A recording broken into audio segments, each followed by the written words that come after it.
Assalamualaikum warahmatullahi wabarakatuh. Perkenalkan, nama saya Deyanyi Mas Ayu dengan NIM 1203641 TPB 30. Di sini saya akan mempresentasikan UAS PKS, materinya hukum Om. Untuk memulai program, kita ketik include usestream, include string, using namespace in main. Selanjutnya, kita ketik code di mana digunakan untuk output data ditampilkan saat compile file. Setelah itu, ketik NDL untuk mengakhiri kata tersebut. Selanjutnya, kita ketik in di mana digunakan untuk memilih nomor-nomor di antara berikut. Setelah itu, kita ketik code pilihan 1, 2, dan 3. Pilihan ke-1 yaitu mencari nilai tegangan. Yang kedua,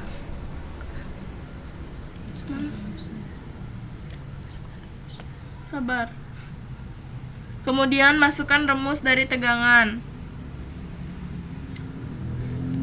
Deklarasi if, else, dan if merupakan program percabangan. Fungsi sin dalam pemrograman yaitu input data. Selanjutnya, pilihan kedua yaitu menghitung nilai kuat arus. Kemudian, masukkan rumus kuat arus. Setelah itu, menghitung nilai hambatan. Selanjutnya, masukkan rumus hambatan. Kemudian ketik if, else, pilihan ketiga untuk pemrograman selesai.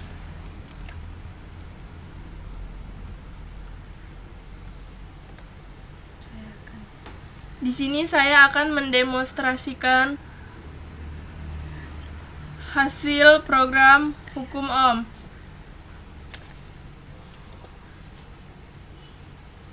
Kita ketik 5, 7. Maka hasil V adalah 35 volt. Selanjutnya kita akan mencari kuat arus. Kita ketik 2, lalu kita ketik 6. Nilai I adalah 0,33 ampere. Sudah. Selanjutnya kita masuk ke flowgrid atau flow chart. Pertama-tama kita start, di mana menu program ini digunakan untuk memulai program yang akan kita jalankan. Kemudian di sini saya menggunakan deklarasi yang berfungsi untuk mendefinisikan variabel yang saya gunakan. Di sini saya membuat konsep variabel string, pilihan, dan ulang. Kemudian ada code sebagai output untuk menampilkan output yang ingin kita tampilkan pada program. Di sini saya membuat output yang pertama berupa nama, NIM, dan TPB sebagai identitas program yang saya buat. Selanjutnya di sini kita lihat ada bulatan atau yang biasa disebut konektor. Itu fungsinya menghubungkan dan menyederhanakan simbol dengan garis dalam satu halaman. Kemudian ada juga panah atau biasa disebut flow direction, simbol arus yang digunakan sebagai penghubung antara garis satu dan lainnya. Selanjutnya di sini saya memasukkan beberapa output yang dihubungkan oleh flow direct tersebut sebagai pendeklarasian untuk ditampilkan program. Yang pertama ada output 1 yaitu tegangan. Selanjutnya ada 2 itu kuat arus, dan yang ketiga yaitu hambatan. Kemudian saya masukkan input sebagai pendeklarasian untuk menginput program yang kita inginkan. Selanjutnya ada real array dan real hasil yang dimana berfungsi sebagai mengumpulkan nama variabel yang sama dalam program. Selanjutnya di sini kita masukkan pada pilihan yang pertama, yaitu menghitung tegangan. Di sini kita akan diminta untuk memasukkan kuat arus dan hambatan sebagai rumusnya agar dapat mencari nilai dari tegangan tersebut. Kemudian kita masuk pada pilihan kedua, yaitu mencari nilai kuat arus.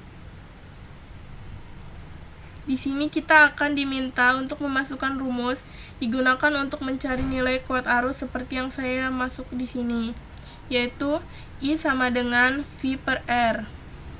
Selanjutnya masuk kepada pilihan ketiga, yaitu mencari nilai hambatan. Sama halnya seperti sebelumnya. Di sini kita juga diminta untuk masukkan rumus dari mencari nilai hambatan tersebut. Setelah ketiga pilihan tersebut sudah, dapat kita lihat bahwa di akhir ketiga program tersebut diakhiri dengan kotak kuning, yaitu assign, yang berfungsi sebagai pernyataan tugas dan menghitung program yang kita masukkan sebagai menyimpan hasil program dan tugas tersebut dalam suatu variabel. Dan yang terakhir yaitu jika kita ingin mengulang program tersebut, kita memasukkan pilihan selain 1 sampai 3, maka program tersebut akan error. Jika kita ingin mengulang program tersebut, kita bisa memilih ya dan tidak. Pilihlah tidak. Selanjutnya di sini kita akan melanjutkan materi bangun ruang Deep CC. Untuk memulai program, kita ketik include usestream, include string using namespace in main. Selanjutnya kita ketik code di mana digunakan untuk output data ditampilkan saat compile file. Setelah itu kita ketik NDL untuk mengakhiri kata tersebut. Kemudian di sini saya menggunakan do sebagai program untuk menjelaskan suatu pernyataan. Fungsi cin dalam pemrograman yaitu input data. Kemudian ada double yang berfungsi menyatakan bilangan pecahan atau real. Di sini saya mengambil sisi dan hasilnya. Selanjutnya kita ketik if sebagai pilihan, di mana digunakan untuk memilih di antara nomor-nomor berikut. Setelah itu kita ketik code di mana Anda 1, 2, 3, 4. Pilihan pertama mencari nilai dari volume kubus. Deklarasi if, else, dan if merupakan program percabangan. Fungsi cin dalam pemrograman yaitu input data. Gue baca yang mana? Ini kan? Kemudian masukkan rumus volume balok. Setelah itu pilihan ketiga yaitu menghitung volume prisma segitiga. Selanjutnya masukkan rumus prisma segitiga. Selanjutnya masukkan if else pada pilihan keempat. Jika selain pilihan 1, 2, 3, maka data akan menampilkan kode yang Anda masukkan salah atau error. Kemudian di sini ada else, lalu ada pilihan code untuk mengulang atau tidak, dan terakhir ada while untuk sebagai perulangan, juga tergantung ingin diulang atau enggaknya. Untuk mengakhiri program, kita ketik NDL. Kegunaan program ini adalah mempermudah kerja kita dalam menghitung rumus matematika dasar, yaitu bangun ruang. Selanjutnya kita jalankan program tersebut dengan cara ketik F11 atau compile file dan run.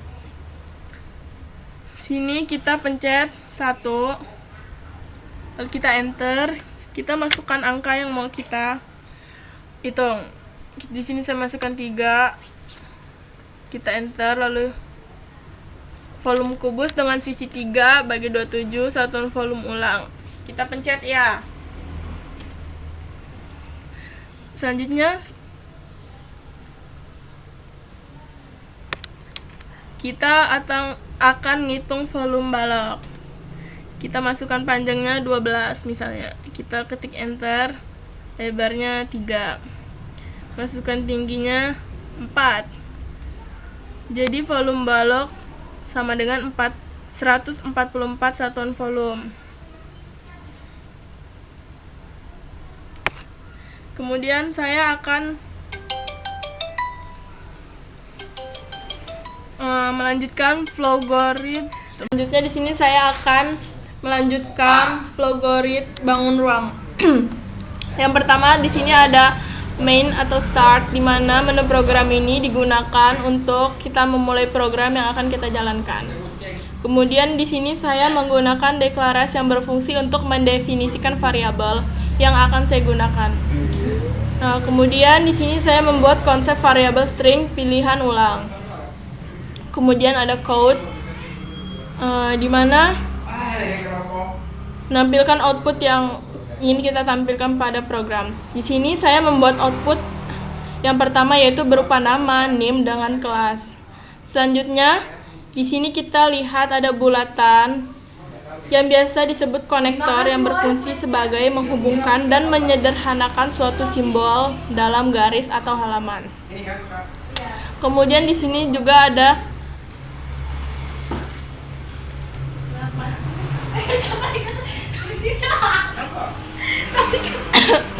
kemudian kan ini bulat. Kemudian ini lo baca ini. Kemudian ada juga tanda panah atau disebut flow direction atau simbol arus yang berfungsi sebagai penghubung antara garis satu dan lainnya. Selanjutnya di sini saya memasukkan beberapa output yang digabungkan dengan flow direction tersebut sebagai pendeklarasian untuk ditampilkan program. Yang pertama ada output 1 yaitu volume kubus, selanjutnya ada output 2 yaitu volume balok, dan output ketiga yaitu volume prisma segitiga, dan ditambah dengan output keempat yaitu keluar jika ingin keluar dari program, dan juga output pilihan sebagai pendeklarasian untuk memilih program yang ingin kita jalankan terlebih dahulu.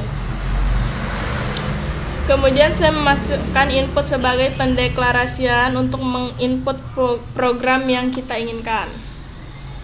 Selanjutnya ada real array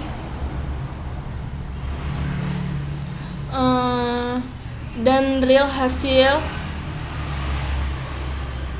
di mana program tersebut berfungsi sebagai mengumpul nama atau variabel yang sama dalam program. Selanjutnya di sini kita masuk pada pilihan yang pertama yaitu menghitung volume kubus. Di sini kita akan diminta untuk memasukkan sisi kubus itu sendiri sebagai rumusnya agar dapat mencari nilai dari volume kubus tersebut. Kemudian pilihan kedua yaitu mencari volume balok. Di sini kita akan diminta untuk memasukkan rumus balok seperti yang saya masukkan. Selanjutnya, pada pilihan ketiga yaitu volume prisma segitiga. Sama halnya seperti sebelumnya, di sini kita diminta untuk masukkan rumus dari volume prisma tersebut. Setelah ketiga pilihan tersebut sudah, kita lihat bahwa di akhir ketiga program tersebut diakhiri dengan kotak kuning, yaitu assign yang berfungsi sebagai pernyataan tugas dan menghitung program yang kita masukkan serta menyimpan hasil program dan tugas tersebut. Dan yang terakhir yaitu pilihan keempat, jika kita ingin mengulang program tersebut. Kita masukkan pilihan 1 sampai 4, maka program tersebut akan error. Sekian presentasi dari saya, lebih dan kurangnya saya mohon maaf. Wassalamualaikum warahmatullahi wabarakatuh.